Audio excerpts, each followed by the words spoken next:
Good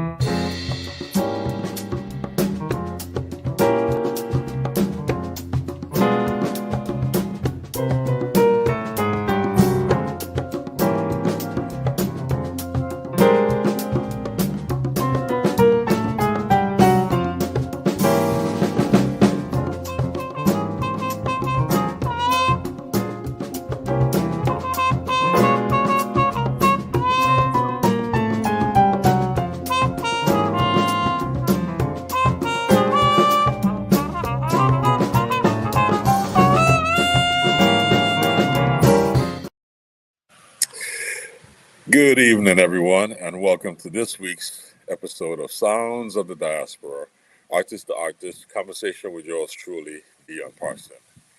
It brings me great pleasure to have this guest on tonight. This is someone that means a lot to me. Someone that I met early on in my career and brought me on the scene. This gentleman is an amazing trombonist, a composer, arranger, and an educator. And he has a great story to tell, and I'm looking forward to having him share that with you guys. Please join me in welcoming Mr. Ray Anderson to Sounds of the Diaspora. Hey, Ray. Dion. How's it going?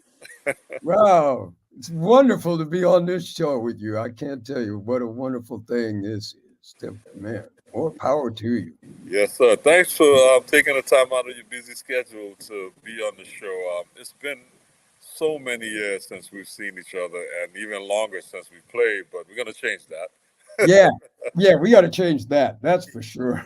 Yeah, but welcome to the show. You're in Long Island, New York, and you've been there for quite some time doing your thing. Mm-hmm. Yeah, Mm-hmm. and we have a lot to talk about. But before we jump into everything, I just wanted to just say thank you for giving me my first gig when I was in college. I just want to start with saying that I was 21 years old when I met you, and we have so many stories and musical experience and recordings, and all of that great stuff that goes along with being a musician. But I really appreciate you taking a chance and taking me on the road with you and the gang. Yeah. We had a lot of fun back then, and it actually set my career. Started my career. It all started with you, so thank you for that. Oh man, thanks for coming. That was such a joy to meet you and play with you, man. That was such a joy. That was just really that was the solution for that band. Right. Yeah. We had a lot of fun. Yeah. So, tell us, Ray Anderson. I mean, you're such a unique voice in the music industry, and I grew up playing trombone. That was my first instrument, and that's one of the joys of playing with you. But I'll be honest with you, I never heard the trombone sound like that. I remember when I first met you in the studio in New York, it was just you and I playing duets, and I was like, I remember, right. Yeah, and you would just do all of these amazing things, and I'm playing. I'm like, wow, I never knew that could sound like that. So how did Ray Anderson get his start in music? I mean, how did you figure out what you figured out? Well, I'm just really, really fortunate in having been around wonderful people. I started playing the trombone. I guess I was 8 or about to turn 9 years old. And they had a school program where, the kid could more or less pick any orchestral instrument, and the school would endeavor to give him some lessons. Right. And the parents could rent a student model horn, and eventually, if the kid wanted to do another year, the rental fee was a down payment. And so the school kind of made this possible, and it's always interesting to point out that so this is the 4th grade, and there were 2 kids in the whole 4th grade who were crazy enough to pick the trombone as their instrument. And the other one is George Lewis. Wow, okay. who's like the head of Columbia and is just one of the most amazing geniuses on the whole music scene, both musically and as a public intellectual. The books he's written and stuff, he's incredible. So it's like really, really lucky to have known George all this time, you know, and Right. that's just some kind of great good fortune that happened. But you know, somewhere. So I grew up in Chicago, on the South Side, where the University of Chicago is, which is this neighborhood called Hyde Park, and that's really surrounded. The lake's on one side, and on the other three sides is the famous Black community of Chicago. That, you know, what was called Brownsville back in the day, and it's, you know, so I got to hear a lot of music. Like, you know, the blues in Chicago is in the air, you know, Right. the center for the urban blues stuff. And so it was just I had a really good, wide input of, you know, when we were in high school, then it was all Motown, you know, and but also like, you know, Sly and the Family Stone and James Right. Brown and the Jefferson Airplane and, you know, Janis Joplin and, you know, there were all these different inputs. And, but also my teacher in high school, the guy who they got to sort of run the jazz stuff there, was a trombone player. Okay. Really lucky to study with this guy, Dean Hay. He was just so open-minded. And you'd go in there and Dean Hay would be like, well, did you ever hear this? And he's playing me Roswell Rudd with Archie Shepp live in San Francisco, you know, Right. with Donald Garrett on bass. And I mean, just like different music, you Right. know, Right.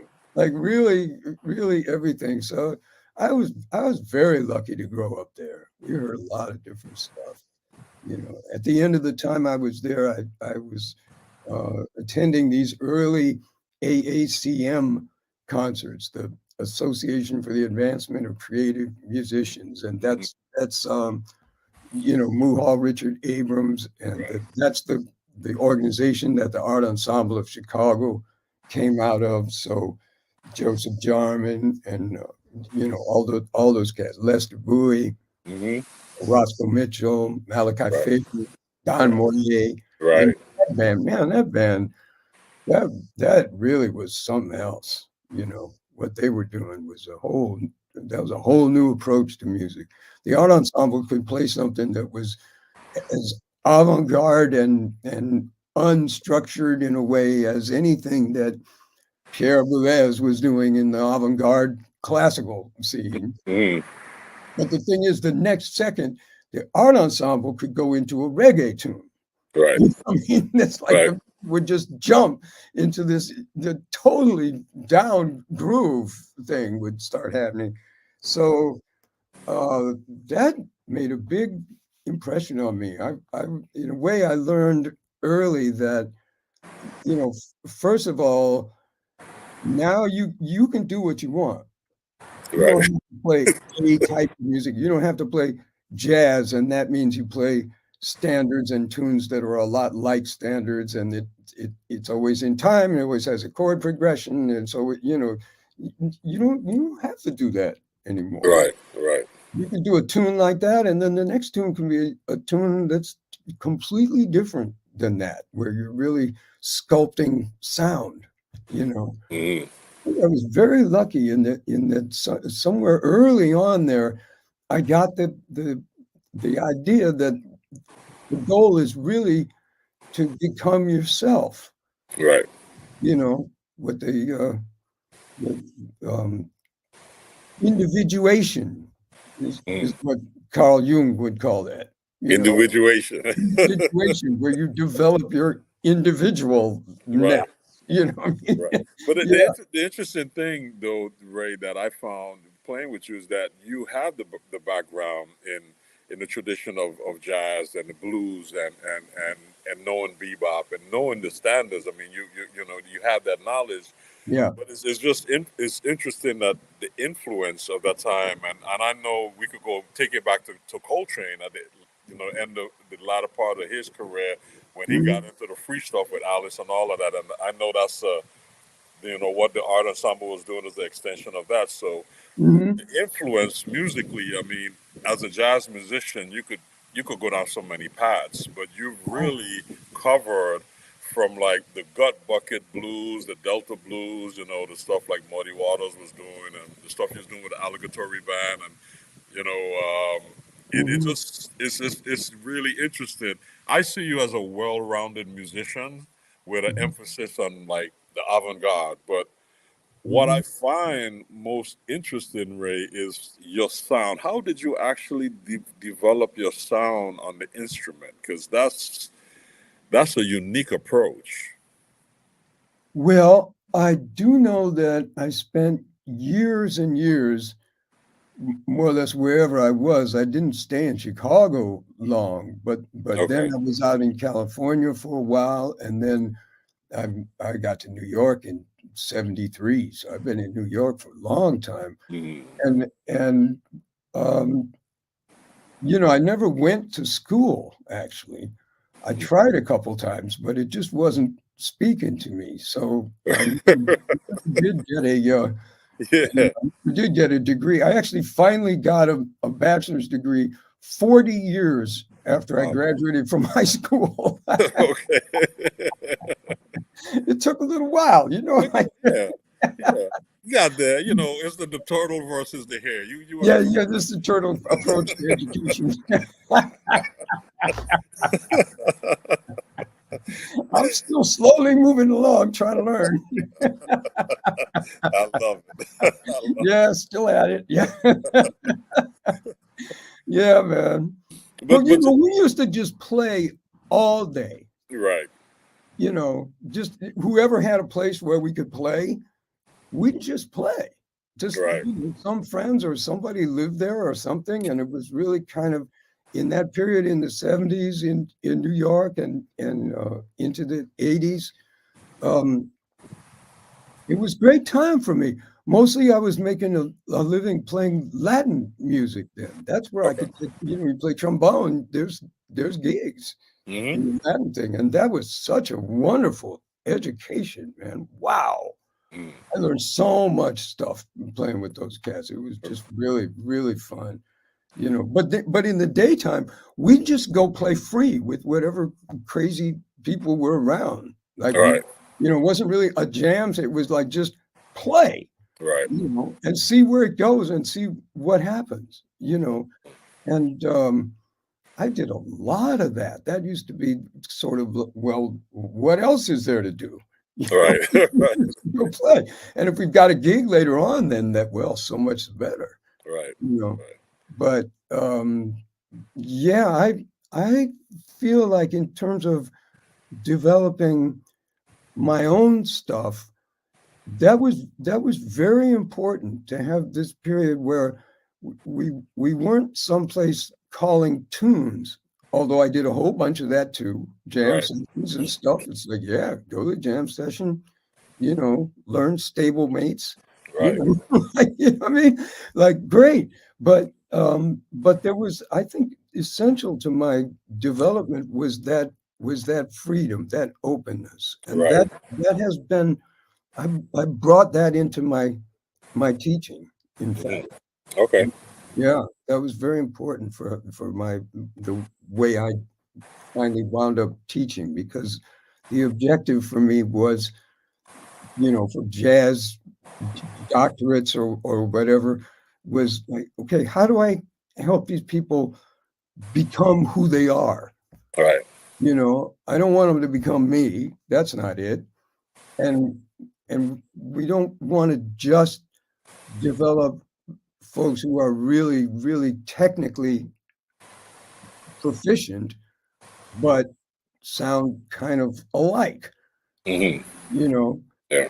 And so that's how I was trying to get folks to experiment and check out the different possibilities of sound. Right, right, and I could see that, and because that's your approach. One of the first things you told me on the gig was like, everything you learn in college, forget about it. Like, forget about it. Listen to the music and find yourself. And I was like, And you sure did, man. yeah. Wow. You knocked that out the park, I'll tell you. Well, it's you know, it's a different Yeah. approach, and you know, it says a lot to your leadership, because I've known a couple of the guys that's come through your program at Stony Brook. They've worked for me at the University of the Virgin Islands, so I've brought them down in different capacities, and they all speak highly of your approach to teaching them improvisation and approaching tunes and stuff, and them finding their way. And you know, a couple of them actually, like Mikel,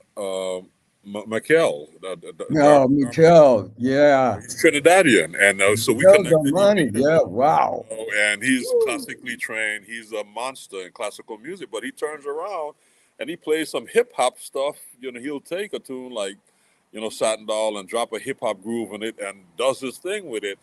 And you know, I was like, whoa. And he's like, yeah, you know, talking with Ray, I came up with these ideas, you know. So it's really great to hear that your approach has influenced so many people in the scene, like especially classical musicians, because a lot of the cats that were out there were classical cats that came to you specifically to study jazz. Yeah, a lot of them.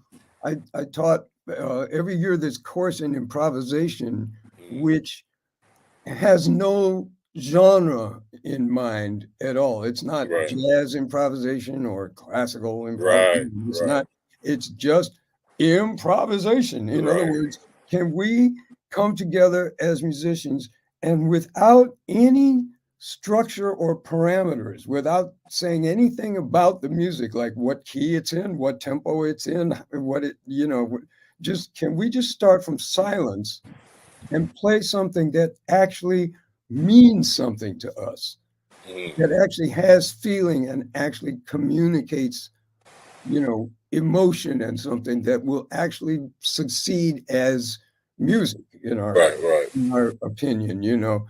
And wow, that was so much fun. I Yeah. had such a good time because we get these graduate students in the classical department who are all virtuosic. I mean, you have to really be able to play to get in there, because the classical department at Stony Brook is absolutely top shelf, directly in competition with Juilliard or Peabody Right, or any, because they have a lot of those same folks even. right.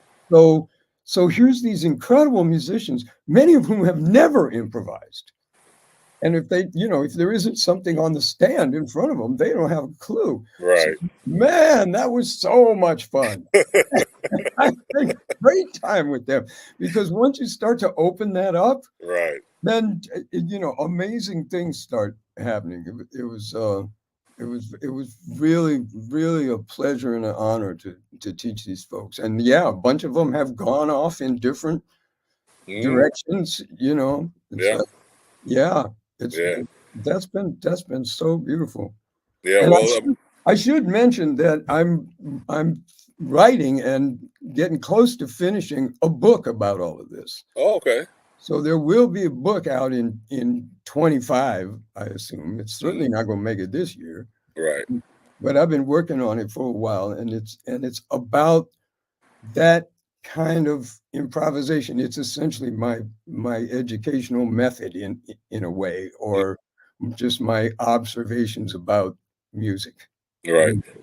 You Which, know, by the way, is like goes against like every other rule of how to improvise. And you start with this, and you have yep. a chord, and you play off of these notes are the Yeah, important. right, Yeah, right, exactly. right, right, right, right. You No, know, we start from the other end start from entirely. the other. I mean, which you know, for me, I'm sitting here and I'm like, I'm in a good position because I came up in the traditional school, learning all of that stuff, and then Mhm. going on the road with you and witnessing it with, you know, between you and Mark Elias and Mark Dressler and Fumio and all the guys, and seeing that come to life and seeing the audience reaction when you create something from scratch and it turns into a thing, and then the next night you do the same thing and it's a different thing, Mm, and I've mm, witnessed it, so I know both methods work, and there's an audience for both methods, mhm, mhm. which says a lot. And so yeah, congratulations on the book, and we look forward to when it,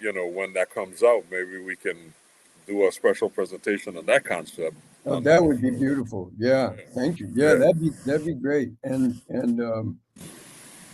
one of the chapters of the book is in fact talking about making a distinction between technique and music itself. hmm, okay, So that's a deep subject because you can't play music without technique. I mean, right, even if what you're doing is banging on a can or something, you have a right, way of banging on that can, right, you know.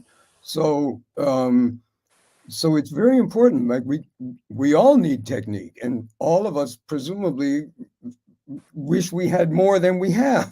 right, right. You Yeah, know? yeah, And so, but the thing is that to make a distinction between technique and therefore practicing technique and music itself, the thing that grabs your heart, the thing that really changes your feeling about being alive on earth, that's a different thing. right, right. That's, Yeah, that's the soul. So unfortunately, in a lot of education, there's almost no time or emphasis on the music part. It's all technique. You learn this scale and then you learn that scale. You learn this chord and then you learn these chords. You learn right. this thing of theory and then you learn more advanced theory and stuff. But, when you listen to Muddy Waters, there's something going on there that's more than technique. Right, right. Even if you listen to Louis Armstrong, the greatest technical trumpet player that ever was, in many ways, Mhm. uh, there's something going on that's beyond the technique. Right, It's true for anybody you name. right.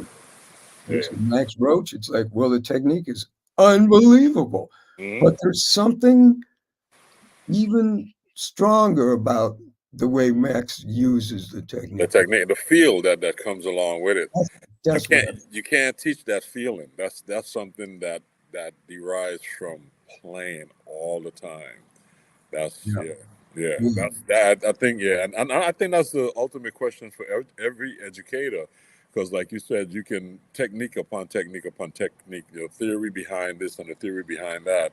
Mhm. Like Tony Williams is like him and Buddy Rich are like two clinicians on the drums, and then when they play, it's like a whole nother thing. And being able Mhm. to get that out there, um, yeah, that's the ultimate question. How do you convey feeling?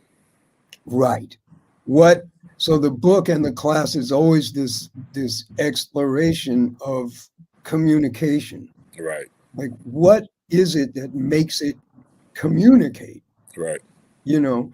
And technique certainly helps and technique is impressive, if you have incredible technique. That right, is really impressive. right, right. You know, Yeah, but ultimately that's not the music.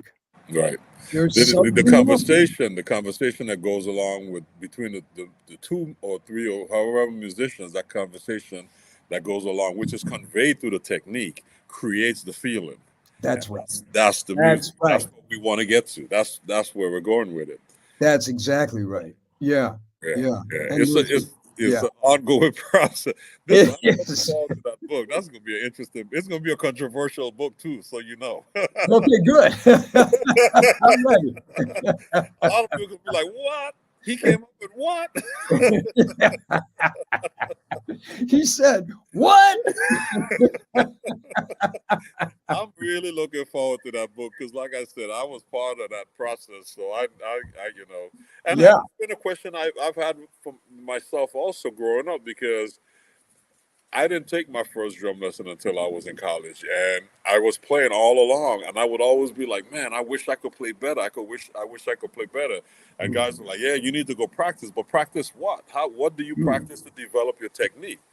But I was playing all the time, so the feel was there, but I couldn't take that feel to the next level because I didn't have the technical proficiency.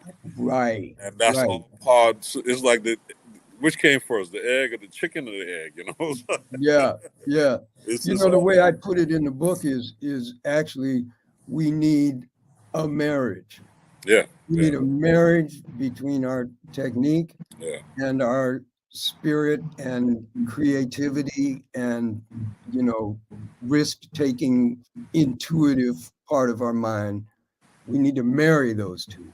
right, We need right, the technique to support the intuition and the you know that, and we need the intuition to encourage the technique to stretch and see mhm, what more could we do? Could we right, play that even faster? Could we play it even quieter? right, You know, so I think of it as a marriage. That's like you need them both. right.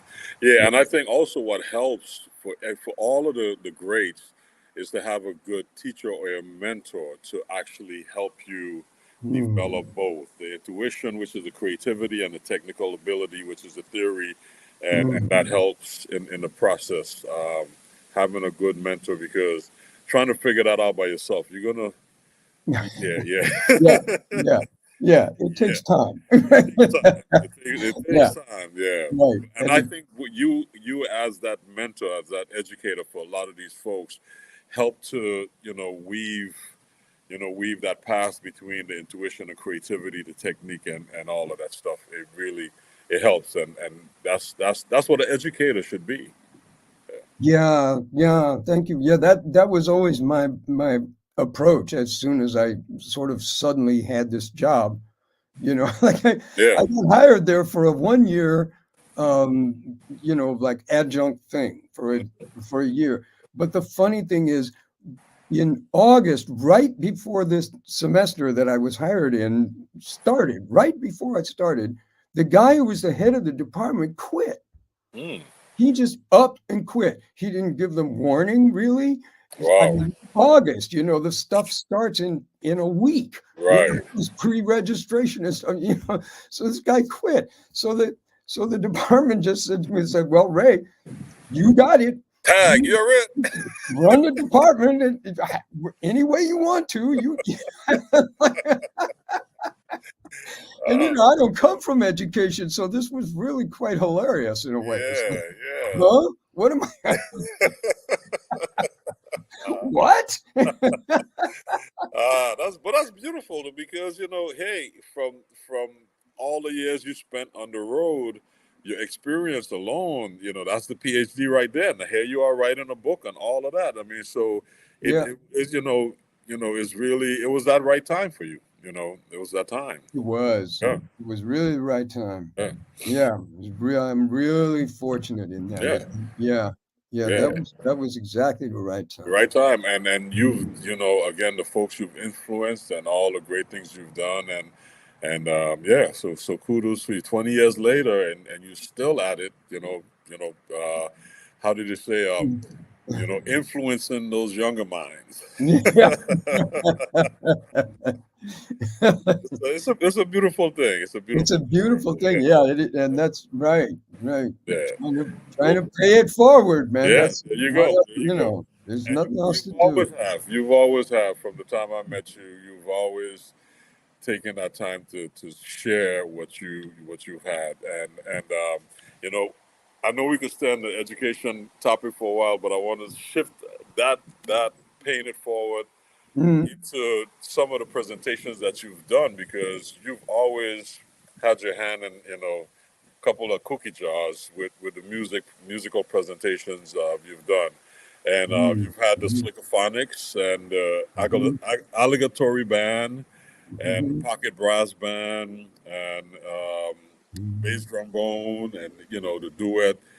How did these projects come about? You don't have to talk about all of them, but like like a bass trombone. project. I mean, that's so unique. How did that come about? you know, the, the funny thing is most of them come about because I wind up playing with friends. Right. Like I meet these people and we play because when musicians, how do you meet a musician? Well, you play. That's the conversation, Right. It's Right. like so we get introduced by playing, and then there's something in the playing that feels so natural and somehow easy that Hmm. you just feel like, okay, let's do that some more. Like Right. let's do some more of that. I mean, the Right. symphonics was that way, bass trombone was that way for sure. You know, um, allegatory was a little bit more, I had an image, so Mhm. I was thinking of like, but even that image was kind of like, well, I like that space that the slickophonics was in, which is like, okay, creative jazz musicians play dance and pop music. Right. What is that? Right. Like,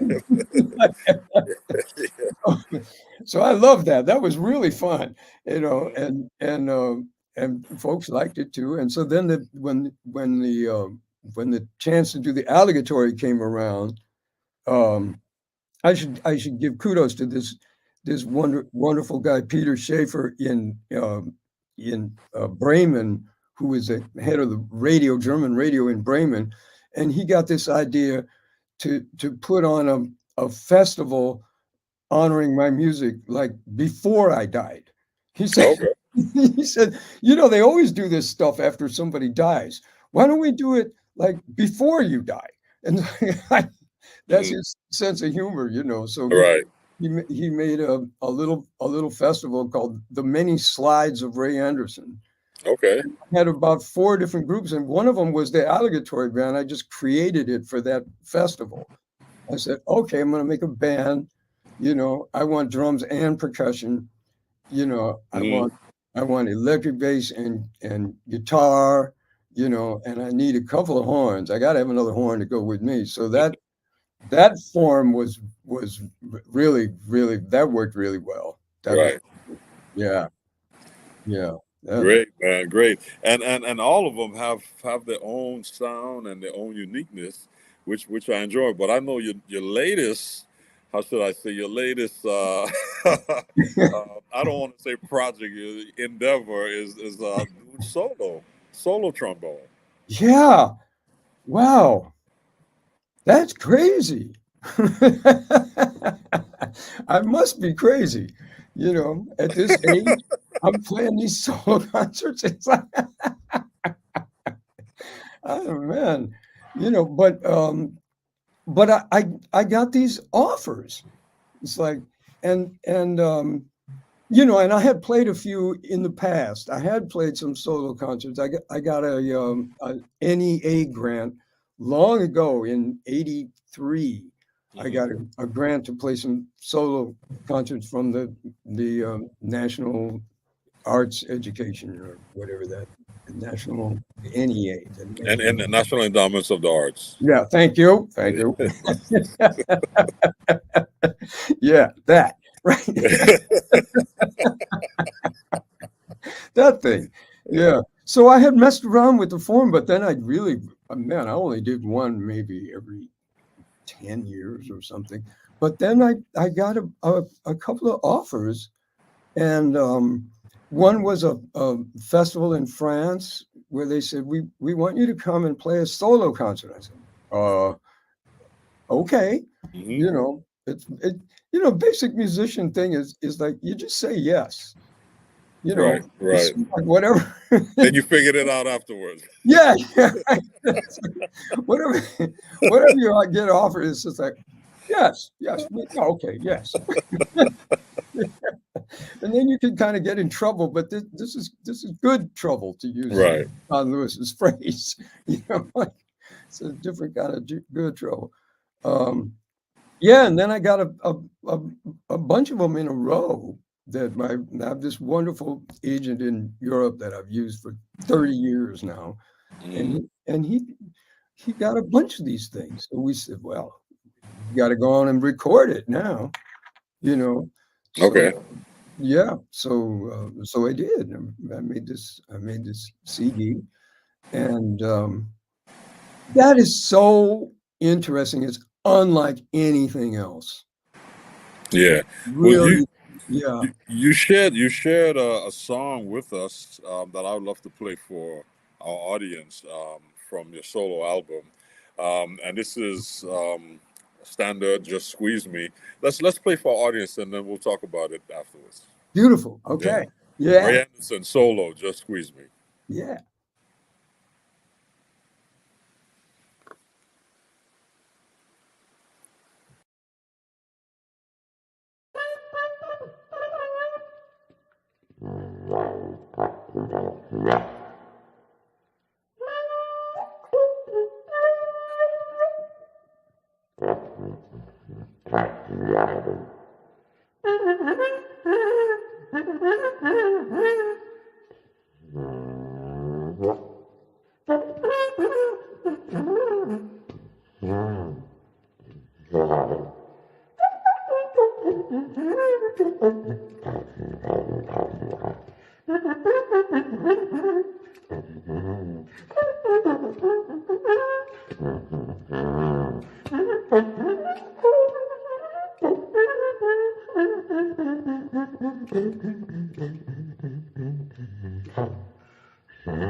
Yes, sir. There's a lot of squeezing going on up in there.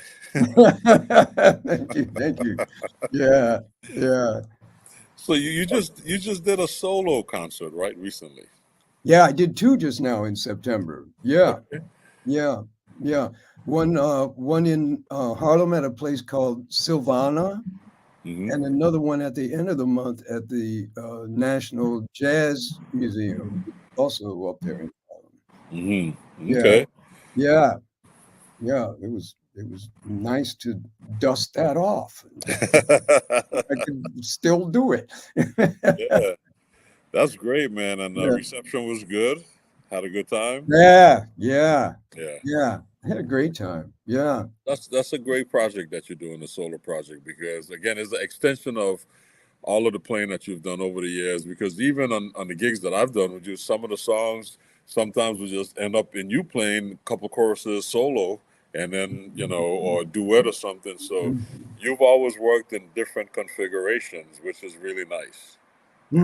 Yeah, yeah, thanks. Yeah, the challenge of that of like, okay, the melody, the harmony, and the rhythm, Right. and you got it. Nobody else is, nobody else is contributing. You got to somehow juggle all those things, Yeah. you Yeah. know, especially trying to play a tune, just Yeah. smoothly. Yeah. So, and it's also always in my mind a dedication to Art Barron, my good friend Art Hard Barron, Baron. Yeah. the master of the plunger, Mm-hmm. you know.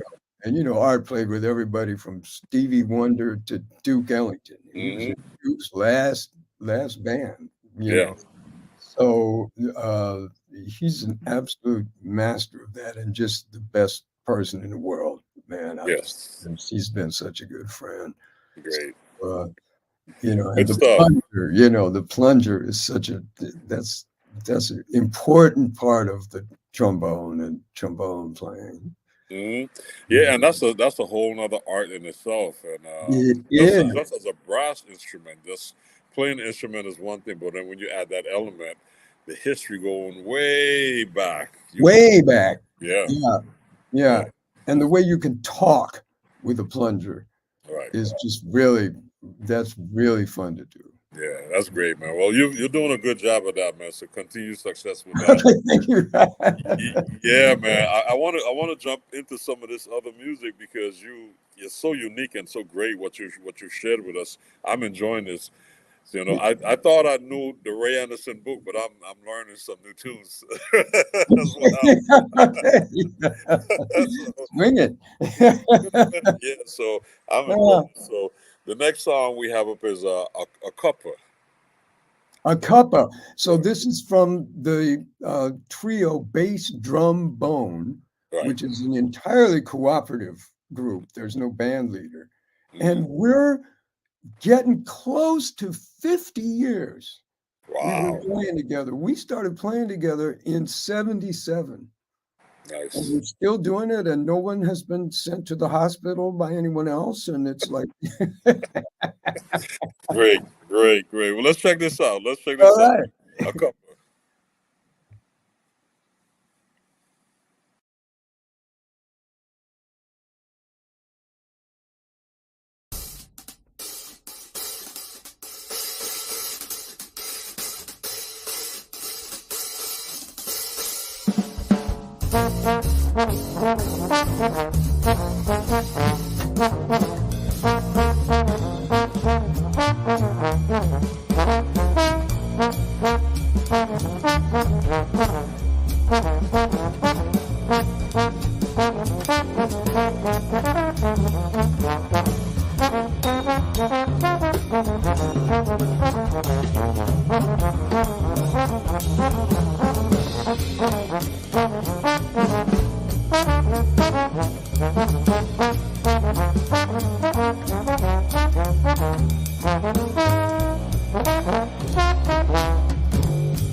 Bass trombone.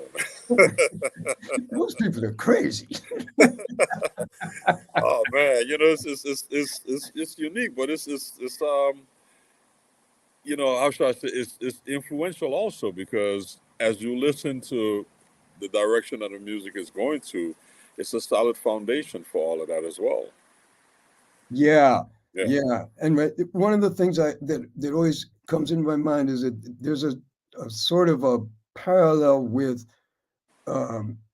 modern art in the sense of cubism and the way then it's a portrait, but you're looking at the subject of the portrait from two angles at once. Right. So it's not just a portrait, but it's a portrait where you're seeing the side of the head as well as the front of the, it's like, right, yeah. are, they're not exactly where you think they should be when you listen. You know what I mean? It's kind of like, wow, it's sort of turning around or something.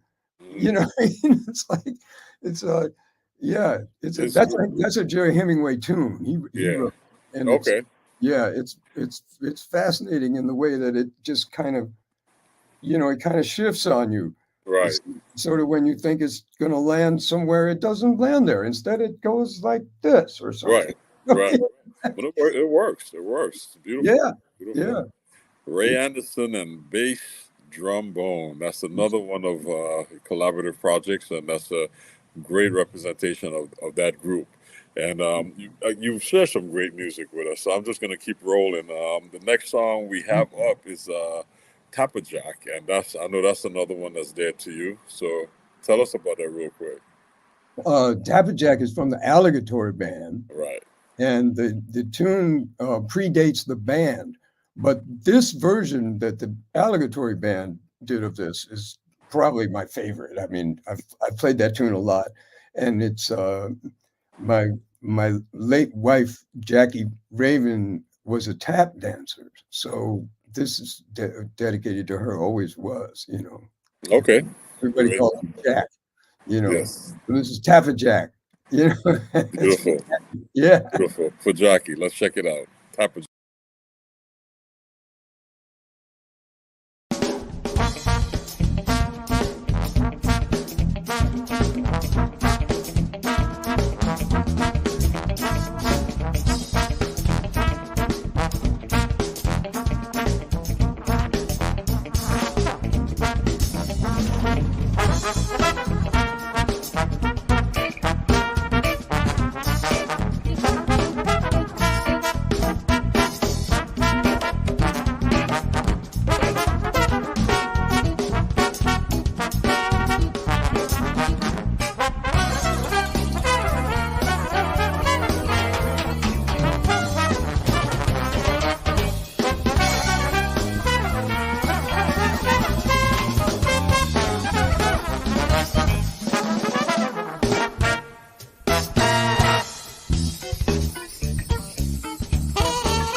All right, all right. So my one question is, what's the form? I'm just playing.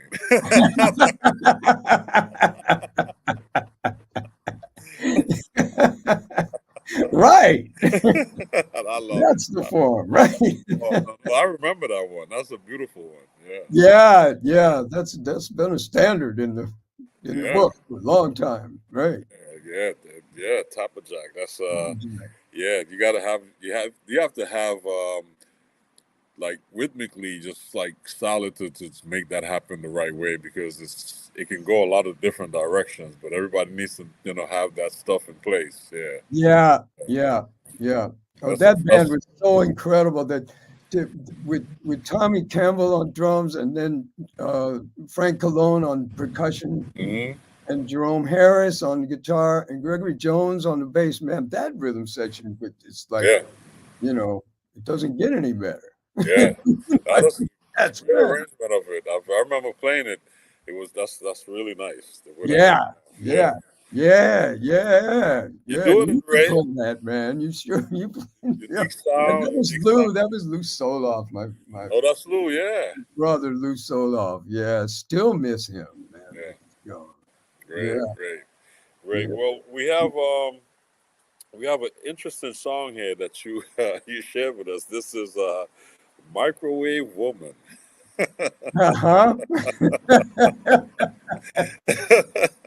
Yup. So let's play Microwave Woman, and then you'll tell us about it. Okay. All right. Yep. Let's check this out.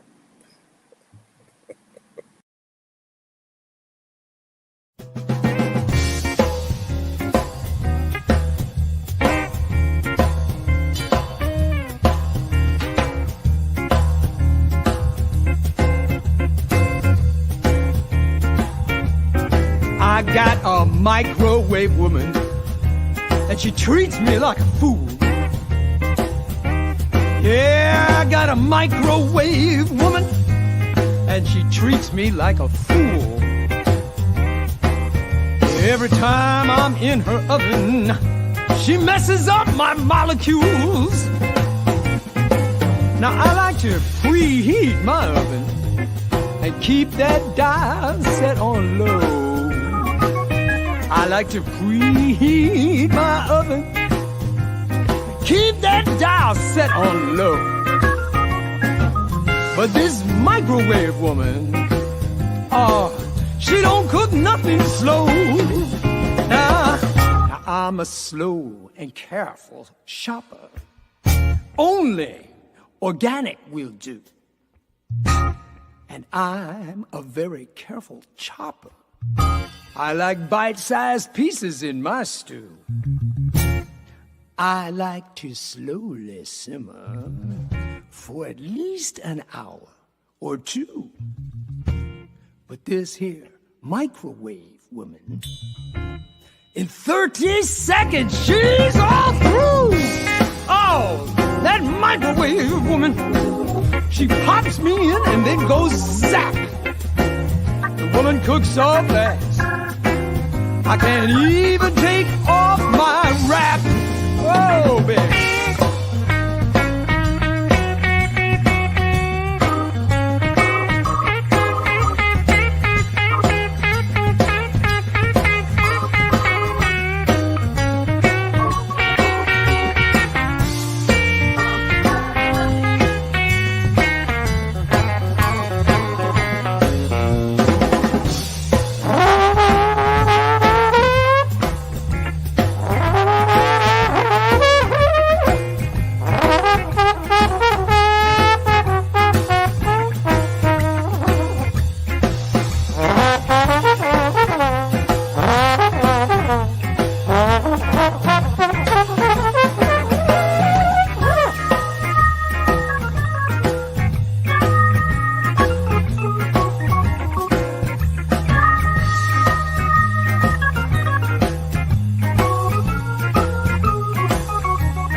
Cooking's done on high. Oh, microwave woman, all your cooking's done on high. Before I even come to a boil, you done ate and said goodbye.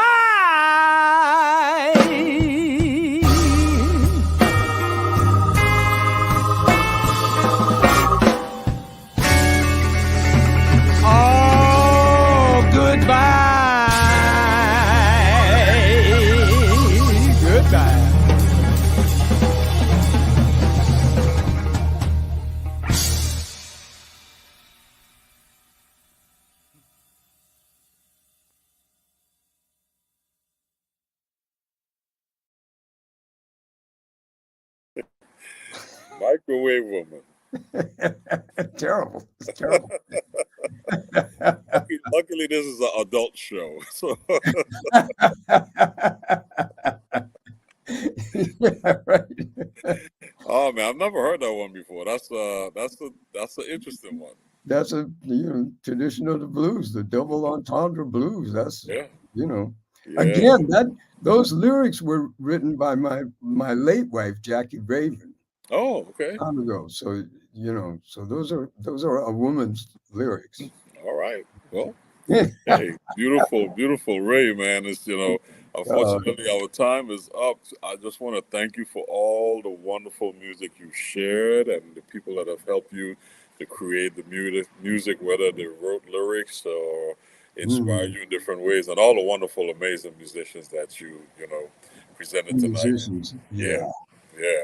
Yeah. And our brief topic on education, and your thoughts and approach and concept. So we look forward to when the book comes out. Okay.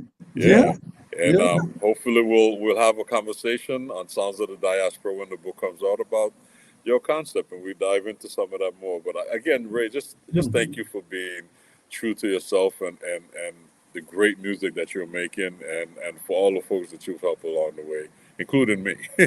Yeah, and I have to say, Dion, right back at you, man. All the people you've helped along the way and what you've created now down in the Virgin Islands down there and all that music you've made, man. Yeah. Thank you for the music. Yeah. Thank you. Thank you. Music and Thank the you. education, man. Yes, That's like, sir. wow. Yeah. Yeah. Yeah. That's what we're here for. That's what we're doing, to That just is. That's what we're here for. share on whatever levels we can. I tell people at back in St. Thomas when they ask me, "Yeah, why did you move back home? What do you?" I say, "Man, I'm just doing my part. I'm just doing my part. This Mhm. is the chapter that I'm at in my life, and this is the part that I'm doing." Right. Yeah, Right. yeah, Right on. yeah, Yeah. man. So, Yeah. Yeah. so before you leave, share with our audience how they can follow you, social media, website, what you have coming up next. I do finally have a website. I had a website that drifted off into the cyber sphere at a certain point, but I did get it back, Okay.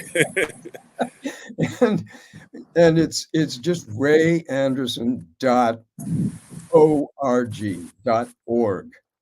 Okay. We So understand that. that's where tours and gigs and things, and that's where there'll be a link to this show, and Hmm. that's my main thing. I'm hopelessly behind on social media. Like basically, I don't have any. Okay. So I'm the not website is it. actually. I'm not actually anti-social person, but I can't seem to get a hold of the media part of it. All right. So the website is it, rayanderson.org. Yeah, and you can email me from there, and there's, that'll Okay. help. That'll Great. do Great. something. Well, Yeah. Ray, again, thank you for taking the time out of your schedule to join us on Sounds of the Diaspora. It's always a pleasure. And looking forward Yeah. to the next time. What a pleasure. Thank you, Dion. Yes, Thank you sir. so much. Yeah. All right. Yeah, man. All Yeah. right. All right. All right, Ray. Take Yep. care. Yep. Mhm. Bye. There you go. That was the one and only Mr. Ray Anderson sharing his thoughts and music and concepts with us. And we'll have him back when his book is released in 25, he said. And we'll, have some more insight on Ray's thinking and his conception of music and improvisation and all of those great stuff.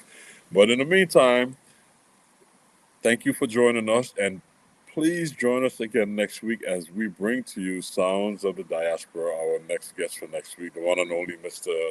John Hatfield, will be joining us next week. All right. So you guys take care. All the best. Until next week.